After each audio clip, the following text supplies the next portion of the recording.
Hello, welcome to Lackluster Reactions. I'm your Lackluster Reactor, here for another end of season wrap-up video. This season is Tribe 9, and the first video for my new apartment. I see if I have an extensive history of posting to where someone would associate me with a place as opposed to just starting this last year. Anyway, Tribe 9, sports. Let's go. Now if you're going to do this, we need to start this with a very important question. Did I enjoy watching Tribe 9?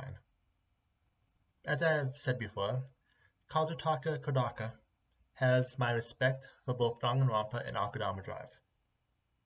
That said, animation-wise can be a bit of a toss-up. Danganronpa the animation was a visual novel adaptation, while Danganronpa 3, while controversial to some, I found entertaining, if convenient at a few parts. And I have mentioned Akudama Drive, hidden gem of 2020. So starting out, Tribe 9 could have landed anywhere on the good to bad spectrum, despite how much I love Kodaka. Now, at the end, I can confidently say, no, as much as you watching at home probably picked up on, I did not like it. Gave the man the benefit of the doubt when it came to sports anime, but it's still a sports anime, Kodaka or no. Plus, it went through the whole believing in our friends thing, training to be better, working at things we love thing, and last over the actual playing the game. And it was the times when we completely ignored the part about this being about baseball that was great, like I do not know the team names off the top of my head, which is going to be fun when I actually rank the teams later. But when the anarchist cheating team swooped in and made it stop being about baseball, I loved it. I know it is mostly my fault that I picked a sports anime when I am the picture of a nerd.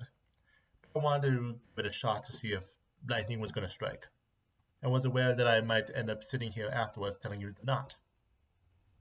And then I do not drop shows, which rise of reaction channels do.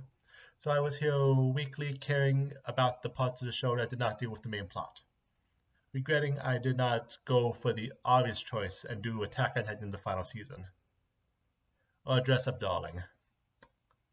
That show is definitely going to be one of the best of this year. Unfortunately, Tribe 9 was not. With that out of the way, just because I'm not going to be gushing over this like my other recaps does not mean I cannot look at the parts I liked and thought were well done, and those I disliked and cared little for. So first, let's look at the sports ball part of this. So starting off, I'm not a sports guy. Since I was born male, I was supposed to take part in every sport my parents could get me in, which just made me double down on my unsportsmanlike way of life. That does not mean I do not like sports anime. Anime can do some great things with a genre I am usually not a fan of, but sports shows do not hit me really well. But judging it as a sports show, it had its good, or at least typical. It had the parts which involved the team getting stronger through their own determination, and most of all the camaraderie between the players. After all, it's a team sport. To just have it be about the one strongest like Ojo was obsessed with would be a pretty mediocre show. The reasons I do not rank high most of these guys. It also had the love of the sports over obsession with winning angle, which, again, as someone who was forced to play sports as a kid because my parents would not accept I was a nerd, it is much better when winning is not everything. Theme-wise, it got what sports should have been about. But that is where it ends. Because you see, the baseball games are what I like to call excuse plots. They literally meant nothing outside of being the central thing the group was rallying around.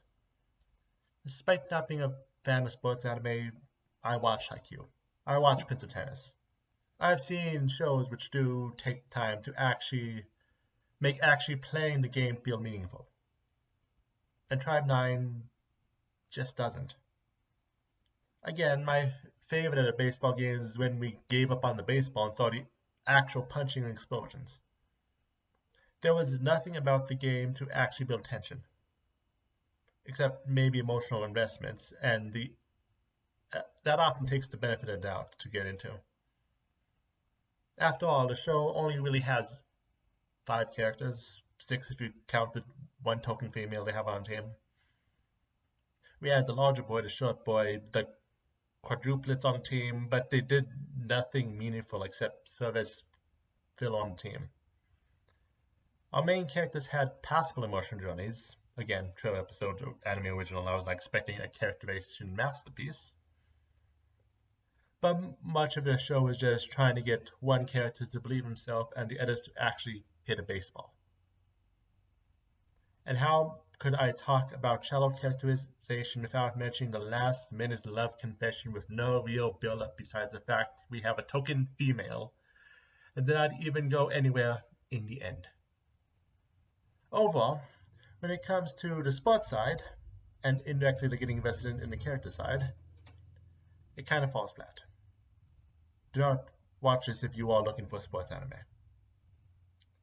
So, if it does not hold up as a sports show, how does it hold up as a Kodaka show? Better, I can say better. Again, the entire reason I decided to watch a sports anime by myself was because Kodaka's name was attached to it. And I walked in with knowledge of his other works. And other anime adaptations, like the Danganronpa animation of the first game, which if I could explain the powers of Tribe 9 in a word, it would be that it's another Danganronpa the animation, instead of another Akudama Drive. Danganronpa was trying to compress an entire mystery game filled with wacky hijinks and memorable characters into 13 episodes, and the story was not made to be that. While Akudama Drive was inspired by Tarantino movies and similar works, and was trying to be that in the form of 12 episodes, with, again, vastly different results between the two.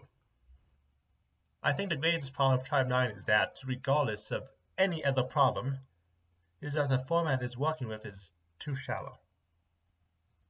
But how about the typical plot points?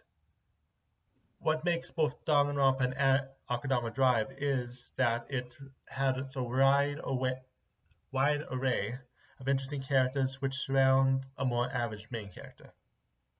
The Ultimates and the Akudama, which is our first large problem. I literally cannot be made to care about half the members of an Alpha tribe.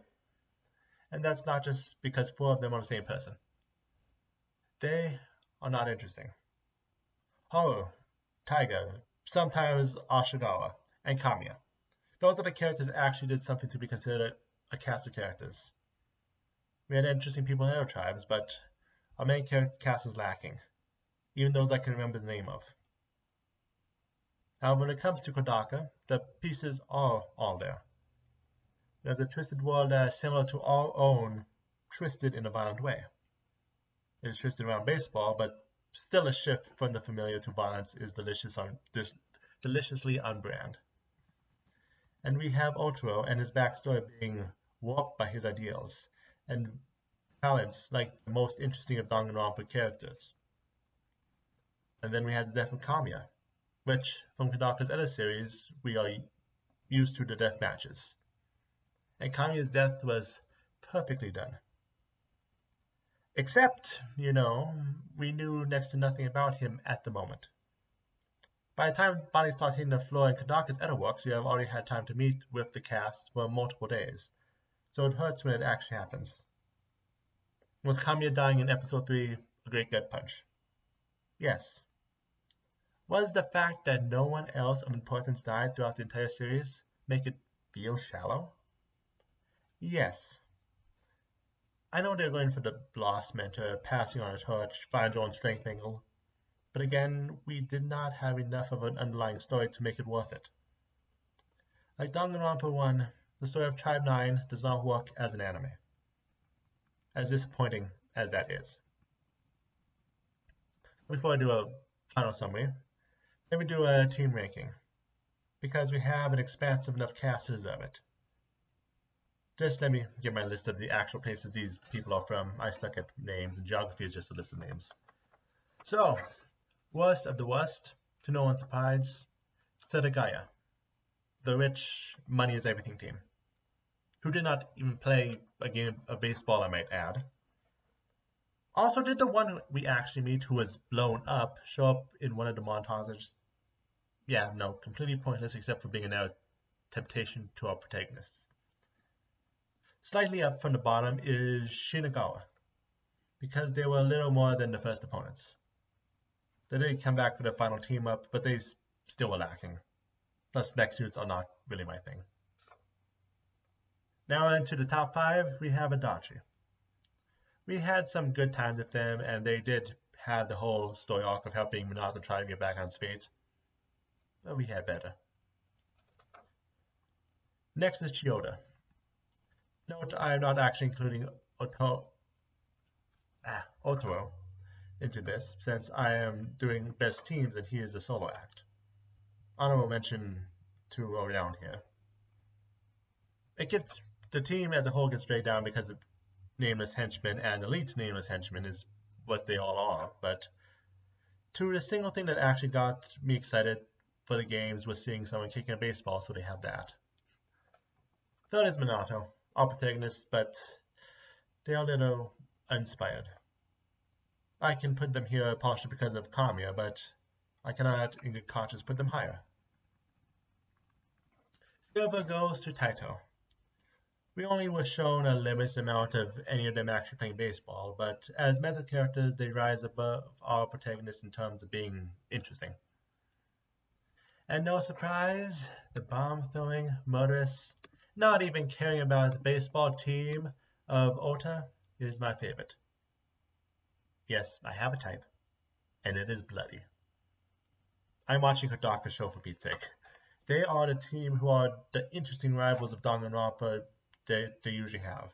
And they tend to be my favorite characters there, so no surprise here. With that out of the way, final summation, overall not a great show. I do not forget watching the show, but there was more interesting shows I enjoyed more, and you would all probably have enjoyed watching me react to more. Well, if any anime has ever taught me anything, is that you can never tell what this tone certain writers will strike in the end, and Kodaka has always been one of those writers. Just in this case, the tone did not resonate as some of his best. But regardless of how the show turned out, thank you all for stopping by to watch it with me. Until next time.